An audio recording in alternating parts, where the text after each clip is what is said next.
I've been using Davinci Resolve for the last 8 months since I've moved from Adobe Premiere, and I've been looking into different plugins that I can use to make my editing process a lot easier and a lot faster. So a company called Dehancer reached out to me and asked if I wanted to try out their film-like color grading plugin for Davinci Resolve. They didn't ask me to include anything in this video, so everything is my honest take from using the plugin for the past couple weeks. They did give me an affiliate link, which you can find in the description below, and you can also use this code if after watching the video you decide that you want to buy the plugin. So once you go to their website and download the plugin, you can head over to Davinci Resolve, and down here I have a couple of clips that I shot in Japan that I'm going to use in order to show you the different characteristics of the plugin. So now you can go down to the color tab, and then you're going to open up your effects panel. So right here you can see the node structure that I use. This is the foundation for what I use every time I start editing a new video. And at the end here, I've added a new node and labeled it Dehancer. So one thing to note is that Dehancer is supposed to be used like an overlay. So you're gonna wanna use it right at the end after you have all your other nodes. This is important because if you start putting it in between, there's gonna be a difference in the way that it interprets the image, and while you're adding the different film characteristics, it's not gonna apply the way that the plugin was meant to apply those changes. So once you're in the effects tab, you're gonna scroll all the way down, and that's where you're gonna see the Dehancer plugin. And all you have to do is take it and drag it on. So you'll notice that in the image, things have already changed. So I'm just gonna toggle this on and off. So you'll see this is the original, and this is it with Dehancer.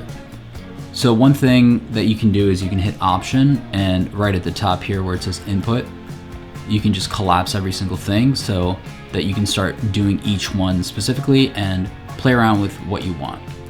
So before I do that, I'm just gonna go in and unenable these. All of these are selected when you open it up, so that's the reason why you see the changes. So I just want to get rid of this and have a clean slate. Okay, so we're going to start up here at the top where it says Input. For the source, you want to put in Choose Camera, so you can choose what camera you use for the specific clip. So we're going to go to Sony A7S III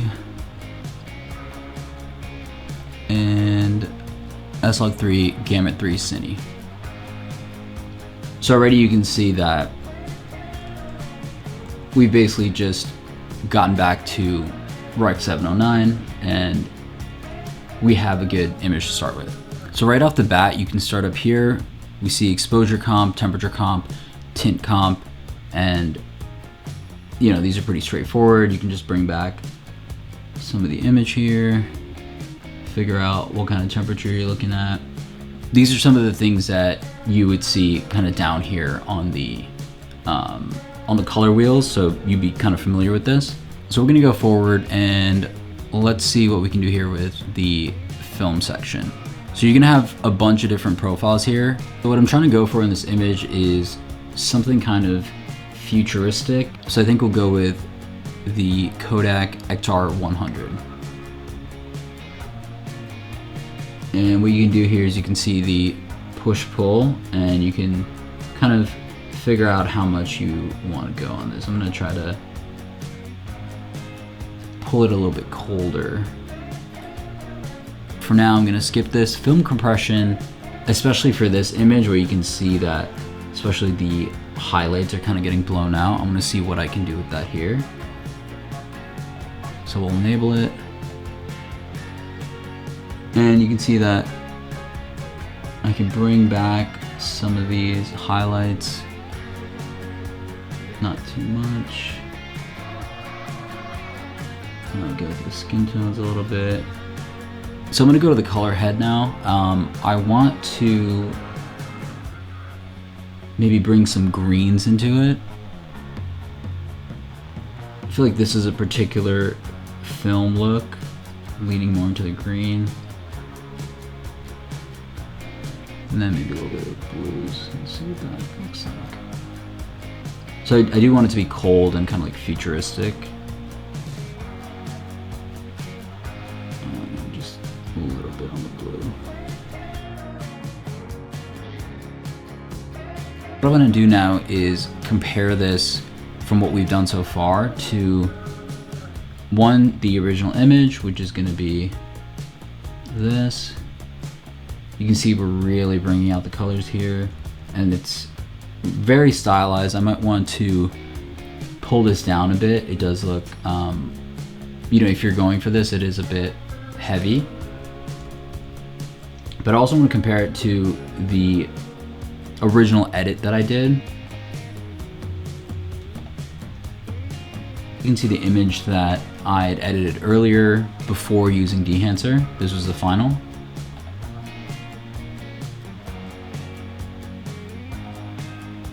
And you can just see it's actually really clean for the amount of color that we've pulled out of this. You can see that it's still very clean, which is a good look for a plugin here. So now we're gonna take a look at film grain. Let's enable it here. 8, 16, 35. I think I'm gonna go 65 and just push it just to see how much we can push it here. So you can see that you're really starting to notice it. And let's see how that looks when we play. So you can make it as subtle or, you know, really push it if you want to, but this is looking really good. And there are a lot of options, which I like. So we'll keep that for now. We're gonna skip halation for now and move on to bloom. So what you can see is right here, and actually just all throughout, you're gonna see you can kind of make out the words here, but once you push it, you will kind of get that glow from it. So I kind of want to balance the like futuristic vibe with kind of keeping it a little bit realistic. All right, we'll keep it there. Next is film damage, and this is something I noticed while shooting on Super 8. So we're gonna go with that one. Let's enable it. So you can see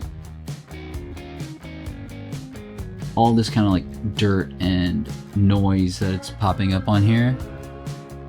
And it is really good. It doesn't look fake. So in my Adobe Premiere time, which feels like a long time ago at this point, you would have to download all these different overlays and then try to make it transparent and lay it on an adjustment layer, and it would never really look right. I feel like this one does look pretty good. It's subtle, but it gives you that feeling. So we're gonna keep that. Film breath you can play around with. And we're also gonna skip the overscan. We'll go back to that on the next clip. So there's also a LUT generator. What you can do is you can take this and export the LUT from what you've worked on and then use it in one of your input LUTs on a monitor that you're using. So that is potentially really helpful in terms of seeing exactly what you're gonna shoot while you're shooting it, and that makes the editing process a lot easier. So that's a cool feature here. So what I'm gonna do now that we've kind of gone through all of the characteristics here, I'm gonna compare it to the original, and you can see that we really pulled a lot out of this image. The grain looks good. I like what's happening here with the brighter whites, and it's giving me that look that I was looking for. I'm actually really happy with this. So now we're gonna work on a different clip. This is also another clip that I shot while I was in Japan a couple months ago. Pull in the plugin. I'm gonna go through this pretty quickly, but I do wanna focus on the halation and the overscan for this clip.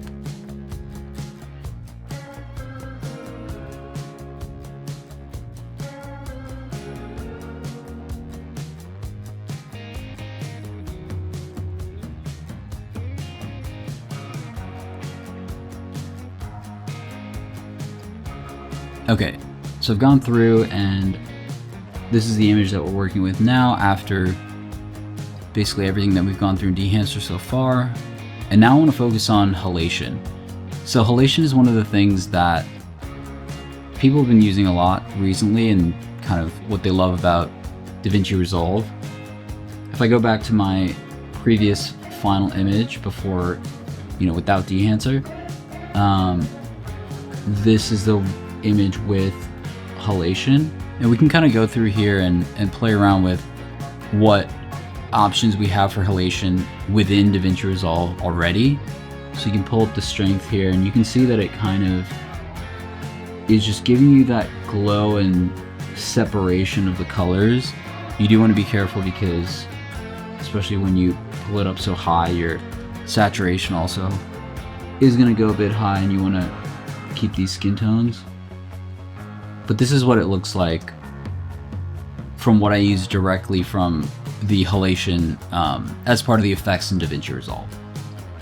So what I wanted to do is compare this to what the halation feature looks like through the Dehancer platform. So here, so if we enable this and then let's go to the 8mm, you can see that already it's a bit much. If we pull this down, I think this could work.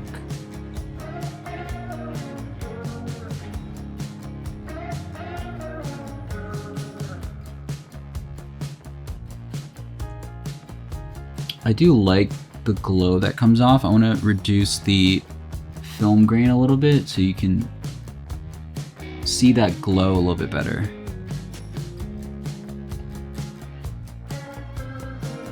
And I do think that the halation option within Dehancer works better than the one that you'll see in Davinci Resolve by itself. So that's what you're going to see here along these edges, and you see the orange. Bloom, let's see what we can work with here. You're going to get that really ethereal look if you start to push this, but I do like a very kind of subtle bloom on here. You can see it here, you can see it right on this car.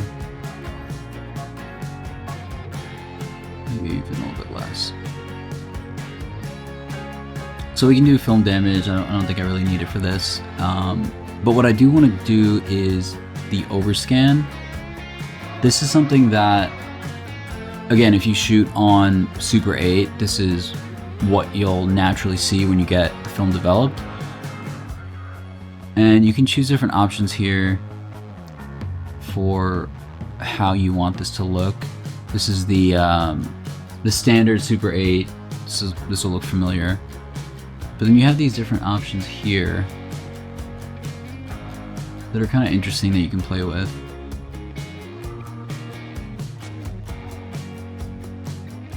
I do like that this is very easy to overlay. So we'll go with this widescreen 35. And you could even horizontal, that's kind of cool, but that's not what we want right now.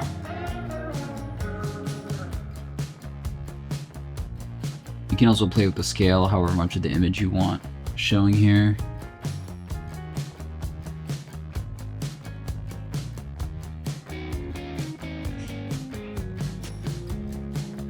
So that does look really good. Again, this is compared to the original. It really lets you pull a lot out of the colors and also get there pretty quickly. So this is the original clip all the way to the final Dehancer clip. And you can play around with this. I didn't go through any of the, going through the primaries, cleaning up, whatever you want to focus on specifically color-wise. You can do the whole, you can go with your actual workflow and then figure out what you want to do with Dehancer on the end of it. But this is a really good start for something that doesn't take very long and is actually really intuitive to use, I can definitely see myself using this in my regular workflow and having it be a tool that gets added to all of the video editing that I do in terms of the foundation of, this node structure.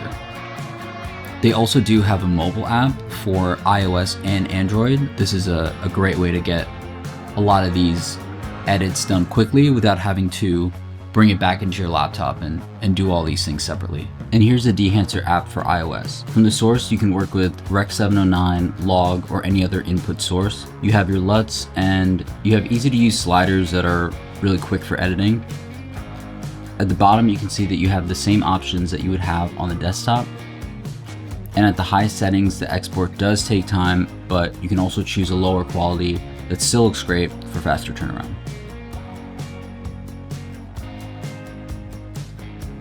So that was my whole workflow, bringing Dehancer in to Davinci Resolve. There are a couple things that I wanted to note. If you are someone that heavily uses the Fusion tab in Davinci Resolve, you are not going to be able to use Dehancer with that. That's one thing that hopefully will be updated, but that's just something to note if that's where you do a lot of your editing. Another thing that you may have seen too while I was editing this is once we get to the end and we've overlaid a lot of these things, my computer was slowing down a bit. The video of the crossing guard was a little bit slow going through the playback. That can happen. I could also proxy those clips if I wanted to speed it up, but just something to note when you are going to be using Dehancer. I think you also may notice that the export process might be a little bit longer. I think that's okay. That kind of comes with the territory. So finally, the last and probably the most important thing about this plugin is the price point, and that's $549 for lifetime use. I'm not the biggest fan of that. I think depending on who you are, that price point is gonna fall in or out of your range. It's definitely helpful to have in your toolkit. It also makes these types of edits a lot quicker than going and downloading different overlays and having a lot of different places that you need to go in order to put these things together. Having it all in one place is very helpful. You could also look at it in a different way. If you are someone who's heavily editing videos like this, it could pay for itself with one client, with one job. So it really depends what kind of shooter you are and how often you think you're gonna be using this product. So that's my review of the Dehancer Film-like color grading plugin.